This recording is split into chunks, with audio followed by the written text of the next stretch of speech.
Dubai ভ্রমণের স্বপ্নে বিভোর ভারতীয়রা যেন হতাশায় আচ্ছন্ন। ভারতীয় পর্যটকদের জন্য সংযুক্ত আরব আমিরাতের ভিসা পাওয়া এখন খুব কঠিন হয়ে উঠেছে।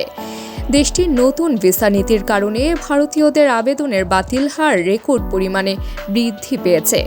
অতীতে ভারত থেকে ভিসার জন্য আবেদন করা ৯৯% মানুষই সফল হয়েছিলেন, কিন্তু বর্তমান পরিস্থিতিতে আবেদনকারীদের সংখ্যা কমছে।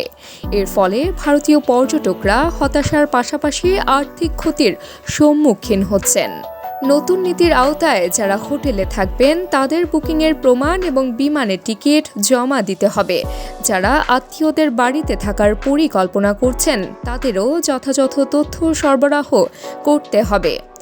একজন ট্রাভেল এজেন্সির পরিচালক জানান, বিমানের টিকিট এবং হোটেলের বুকিং নিশ্চিত থাকা সত্ত্বেও ভিসা বাতিল হচ্ছে। এ কারণে অনেক অর্থ নষ্ট হচ্ছে। ভিসা না পাওয়ার ফলে আবেদনকারীদের হোটেল এবং বিমানের টিকিটের জন্য প্রচুর টাকা ব্যয় হচ্ছে। মূল কারণ হিসেবে জানা গেছে, অতীতে অনেক ভারতীয় ভুয়া কাগজ দেখিয়ে ভিসা নিয়েছে, যার ফলে ক্ষতিগ্রস্ত হয়েছে দুবাই। নতুন নীতির অধীনে পর্যটকদের তাদের হোটেলের রিজার্ভেশন, বিমানের টিকিট এবং ব্যাংক স্টেটমেন্ট জমা দিতে হবে। এছাড়াও পূর্ববর্তী ৩ মাসের বেতনও দেখাতে হবে। এই কঠোর নিয়মগুলো ভারতীয় পর্যটকদের জন্য একটি বড় চ্যালেঞ্জ হয়ে দাঁড়িয়েছে। AB news desk report.